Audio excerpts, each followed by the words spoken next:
नमस्कार दोस्तों, स्वागत है आप सभी का हमारे इस न्यू वीडियो के अंदर, न्यू ऑडियो बुक के अंदर। आज के वीडियो के अंदर मैं बात करूंगा कि कैसे बिहार में नव जागरण के कई प्रमाण हैं। तो चलिए वीडियो की शुरुआत करते हैं। भारत रत्न अमर्त्य सेन को हाल में ही पुनर्जीवित हुए नालंदा विश्वविद्यालय के बारे में बात करते सुना तो मन में कई तरह की यादें ताजा हो गई। मन सागर में स्मृतियों की बड़ी बड़ी लहरें उठ रही थी।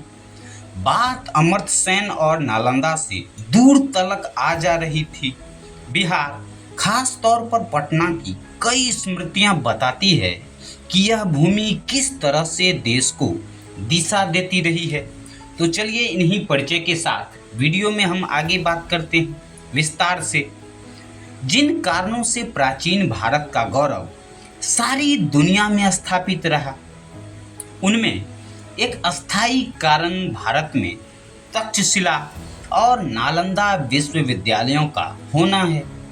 पटना के पास नालंदा विश्वविद्यालय के भग्नावशेषों को सजेते हुए पास में ही एक नए अंतर्राष्ट्रीय विश्वविद्यालय का निर्माण एक बेहद सृजनात्मक परियोजना है। जिन लोगों ने इस विचार को कार्यान्वित करने में अग्रणी भूमिका निभाई, उनमें अमर्त्य सेन प्रमुख रहे और यह बहुत सकारात्मक सूझबूझ का प्रमाण था कि इस योजना को कार्यान्वित करने के लिए प्रमुख जिम्मेदारी उन्हें ही सौंपी गई। पर आधुनिक भारत, उसमें भी बिहार में क्या मजाल कि कोई विवाद न खड़ा हो और अमर्त्य सेन भी दुर्भाग्यपूर्ण विवादों के घेरे में आ गए। बहरहाल मैं कई बार बिहार गया हूँ और बिहार ने मेरे अनुभव जगत में कई सारे अध्याय जोड़े हैं।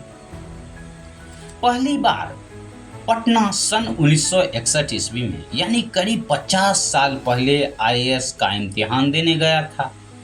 तब गंगा पर पुल नहीं था और स्टीमर से नदी पार करनी होती थी और पहली बार मोकामा में मेरी जेब कट गई। पैसे ज़्यादा थे नहीं, इसलिए पॉकेट मार ने भी हो सकता है गाली दी हो। मित्र वीरेंद्र के मामा डॉक्टर मेहता ने ऐसी आप भगत की कि first impression is the last impression वाले अंदाज में पटना की ऐसी अच्छी छवि बनी जो तमाम दुष्प्रचारों और विवादों के बावजूद कभी धूमिल नहीं हो पाई है। उस प्रवास में परीक्षा का भूत इस तरह सवार था कि गोलघर और मेहता परिवार में सुबह शाम में हुए कुछ गप सराकों की बस धूमिल सी छवियां दर्ज है। जब उस परीक्षा में बहुत अच्छे नंबरों से पास हो गया तो लगाव और मजबूत हो गया, जो अंततः साक्षात्कार में नकार दिए जाने के बावजूद कम नहीं हुआ, क्योंकि सफल हो जाता तो एक बड़ा नौकरशाह जरूर बनता। सन 1972 ईस्वी की बात है। मैंने भंगिमा नामक पत्रिका शुरू की। साहित्य संस्कृति के क्षेत्र में घुसपैठिए की तरह घुसा था। समर्थन के लिए पहली बैठक कलकत्ता के एक मैदान में की थी, जिसमें आज के कई प्रसिद्ध लेखक जो उस समय युवा थे शामिल हुए थे। दूसरी बैठक पटना के एएन सिन्हा इंस्टीट्यूट में हुई। मेरी पत्रिका बिहार के कुछ छोटे कस्बों तक, एक आध गांव तक भी पहुंचने लगी थी। जैसा कि लघु पत्रिकाओं के साथ होता है, 10-12 अंकों के बाद जब हम लड़खड़ाने लगे तो हमने छाप दिया कि लगता है कि हमको पत्रिका बंद करनी पड़ेगी। हमारे पास बिहार के गांव से चिट्ठी आई और हमारी आंखें भर आई। चिट्ठी एक प्राइमरी स्कूल के अध्यापक ने लिखा था कि उनके पास धन तो नहीं है, लेकिन अगर मैं कहूँ तो वे अपने गांव के लोगों से अनाज इकट्ठा कर उसे बेचकर कुछ पैसे भेज सकते हैं। मैंने उन्हें आश्वस्त किया था कि यथासंभव पत्रिका चलती रहेगी और जब तक चलती रही तब तक वे हमारे साथ जुड़े रहे। कई बार मतभेदों के बावजूद और भंगिमा बिहार के दूर दराज के इलाकों में पहुंचती रही। याद आ रहा है बिहार के तत्कालीन मुख्यमंत्री जगन्नाथ मिश्र का जमाना। उन्होंने प्रेस को नियंत्रित करने के लिए कानून बनाना चाहा और सारे देश में इसका विरोध हुआ था। हमने उस समय एक नुक्कड़ नाटक लिखा ताला जबान पर और उसे खेलते हुए पटना जाने का कार्यक्रम बनाया। 7-8 लोगों की हमारी टीम बक्सर, आरा और औरंगाबाद होते हुए पटना पहुंची। हमने जगह जगह नाटक खेला और 4 पृष्ठों में छपे उस नाटक की प्रतियां 4 आने में बेची और प्रेस की आज़ादी को जनतंत्र के लिए अनिवार्य बताते हुए तथा लोगों के बीच अपनी बातें रखते हुए आगे बढ़ते गए। लोगों की प्रतिक्रिया उत्साहवर्धक थी। हमारा कोई निश्चित कार्यक्रम नहीं था। जहां भी हमें कोई उपयुक्त स्थान दिखाई देता हम अपनी जीप रोक लेते और गा बजाकर भीड़ इकट्ठा कर लेते। एक कस्बानुमा गांव में हम अपना नाटक बेच रहे थे और ढेरों हाथ आगे बढ़े हुए थे। उनमें एक बच्चे का भी हाथ था। छोटा बच्चा 11-12 साल का महज रहा होगा। मैंने उससे कहा, बेटा यह हम लोग मुफ्त में नहीं बांट रहे हैं। उसने कहा के क ता और उसने चवन्नी बढ़ा दी। मैं अवाक देखता रहा। वह दृश्य आज भी मेरी आंखों के सामने बीच बीच में घूम जाता है। रास्ते भर हमारा नाटक देखने किशोर भी इकट्ठा हो रहे थे और उसकी प्रतियां खरीदते रहे। बिहार में बढ़ते नव जागरण का प्रमाण हमें पटना के पुस्तक मेले में भी देखने को मिला। मैंने देश के सबसे जीवंत कलकत्ते के पुस्तक मेले में कई दिन बिताए हैं। वह तो एक अत्यंत महत्वपूर्ण सांस्कृतिक पर्व की तरह दुर्गा पूजा के उत्साह को टक्कर देता है, पर वहाँ तो अंग्रेजी और बांग्ला की पुस्तकों का ही बोलबाला होता है। इसलिए हिंदी क्षेत्र का सबसे बड़ा और जीवंत पुस्तक मेला पटना पुस्तक मेले को ही कहा जा सकता है। कलकत्ते में तो पुस्तक मेले को सरकार का भी समर्थन और संरक्षण प्राप्त है। अध्यापकों को पुस्तक खरीदने के लिए धन मुहैया कराया जाता है, पर पटना में तो यह कुछ व्यक्तियों का उपक्रम है। पटना के युवाओं में बढ़ती अध्ययनशीलता के अन्य संदर्भों में भी प्रमाण मिलते हैं। पटना में ही देश का वह निराला कोचिंग संस्थान है जो हर साल 30 साधनहीन विद्यार्थियों को कोच करता है और वे सब IIT में आ जाते हैं। कई विद्यार्थी मिलकर एक किताब खरीद लेते हैं और फिर उसकी फोटोकॉपी कराकर आपस में बांट लेते हैं। पटना में ही मुश्किल किताबों और लेखों का विद्यार्थी खुद ही अंग्रेजी से हिंदी में अनुवाद कर लेते हैं। सेवानिवृत्ति के बाद मैंने परीक्षा संबंधी काम करना बंद कर दिया था, पर मेरे पास पटना विश्वविद्यालय के एक विद्यार्थी की थीसिस आई जिसमें उसने कला का ऐतिहासिक अध्ययन किया था। मैंने यह काम निमंत्रण स्वीकार कर लिया। किसी विद्यार्थी की थीसिस पढ़कर विद्यार्थी अपना हो या किसी अन्य विश्वविद्यालय का, इतनी खुशी कभी नहीं मिली जितनी इस थीसिस को जांचकर। जब मैं मौखिक परीक्षा लेने पटना गया तो गेस्ट हाउस की खिड़की से बहती गंगा देखकर मन प्रसन्न हो गया।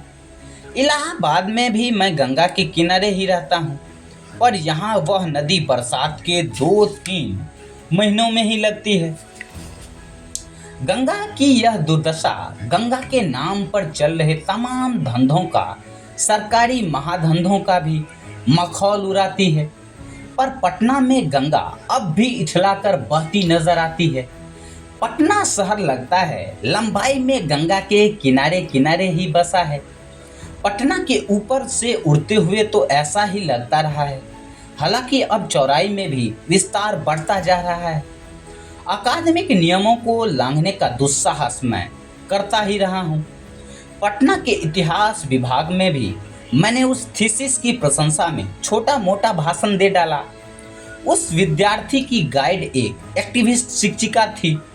उनसे और उनके मित्रों से बात करते हुए मेरी इस धारणा की पुष्टि हुई कि बिहार में शिक्षक जितनी बड़ी संख्या में एक्टिविस्ट हैं उतने शायद ही किसी अन्य राज्य में होंगे।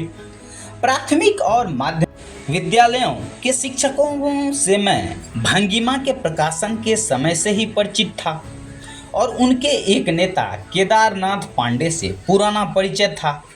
एक समय बिहार का माध्यमिक शिक्षक संघ इतना संगठित और शक्तिशाली था कि उसकी अपनी इमारत थी और बिहार की राजनीति में भी उसकी दखल थी।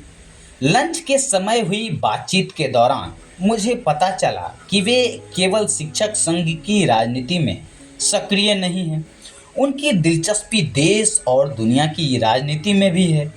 यह बात मैंने इंडियन हिस्ट्री कांग्रेस में भी देखी।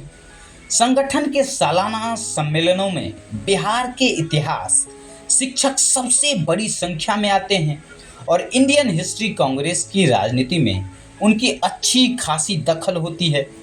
मैं यह मानता हूँ कि राजनीति का मुख्य उद्देश्य सत्ता और तात्कालिक लाभ हो गया है, इसलिए वह राजनीति करने वाले को भ्रष्ट करती है। इसलिए सारे देश के शिक्षकों की राजनीति में भ्रष्टाचार के भी किस्से सुनाई पड़ते हैं। फिर भी मेरा यह मानना है कि एक्टिविस्ट शिक्षक ही वास्तव में शिक्षक का उद्देश्य पूरा कर पाते हैं।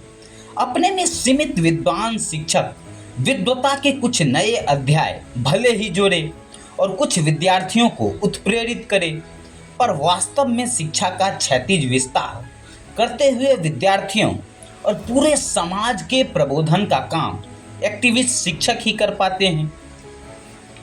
यह सच है कि बिहार से बाढ़, घोटालों और अमेरिका के कू कलकस कलान की तर्ज पर नस्लवादी संगठनों द्वारा नरसंहार की खबरें भी आती रहती है। जातिवादी राजनीति की पराकाष्ठा भी चिंतित करती है। कभी कभी हमें लगने लगता है कि वहाँ कुछ भी ठीक नहीं चल रहा है, तभी तो वहाँ से जो भी सामर्थ्यवान है बाहर जाकर बस जा रहा है और समर्थ मजदूर पंजाब और हरियाणा जाते रहते हैं। पर तभी याद आता है कि जिस वक्त गुजरात मॉडल को बड़ी धूमधाम से प्रस्तुत किया जा रहा था, उसी वक्त बिहार मॉडल को भी अंतर्राष्ट्रीय ख्याति मिल रही थी। विश्व के पहले पॉलिटिकल इकोनॉमिस्ट चाणक्य की नीतियों पर आधारित मौर्य साम्राज्य से लेकर आज के बिहार राज्य की राजनीति तक कई बार वहां से भारत की राजनीति को दिशा मिली है। हिमालय की तराई में जन्मे गौतम को बौद्ध बोधगया में मिला था। उसी बौद्ध पर आधारित नालंदा के शिक्षकों और विद्यार्थियों ने सारे देश का प्रबोधन किया था। आज उसी नालंदा अगर वह तुच्छ विवादों से उबर गया से प्रबोधन की नई लहर उठ सकती है। मैं तो क्रॉनिक ऑप्टिमिस्ट हूँ, उत्कट आशावादी। बहरहाल पटना को भी मैं हिंदी क्षेत्र का सबसे प्रबुद्ध शहर मानता हूँ। वहाँ जितनी बौद्धिक सक्रियता और सरोकार दिखाई देता है उतना बनारस और इलाहाबाद में भी नहीं है। पर यह बात पूरे बिहार पर लागू होती है। यादें तो और भी आ रही हैं, पर फिर कभी। तो दोस्तों, ये था वरिष्ठ लेखक, विचारक और इतिहासकार लाल बहादुर शर्मा के द्वारा रचित ये आवरण कथा। आशा करता हूँ कि वीडियो काफ़ी अच्छा लगा होगा आप लोगों को, ये ऑडियो बुक काफ़ी पसंद आया होगा। यदि ये वीडियो अच्छा लगा हो तो प्लीज़ वीडियो को अधिक से अधिक लाइक करें, शेयर करें, सब्सक्राइब जरूर करें और कमेंट सेक्शन के अंदर अपना महत्वपूर्ण फीडबैक, सजेशंस, वीडियो के प्रति राय, आगे आप किस टॉपिक पे वीडियो देखना चाहते हैं, किस टॉपिक पे ऑडियो बुक सुनना चाहते हैं, ज़रूर लिखें, ज़रूर बतावें। फिलहाल आज की वीडियो की समाप्ति करें उससे पहले एक लाइन बोलना चाहूँगा कि हिंदी प्रकाशन उद्योग का बुरा हाल है, पर पटना पुस्तक मेले में युवाओं का उत्साह देखते ही बनता है। पटना में भी कलकत्ते की तरह पुस्तक मेला एक सांस्कृतिक पर्व की तरह आता है।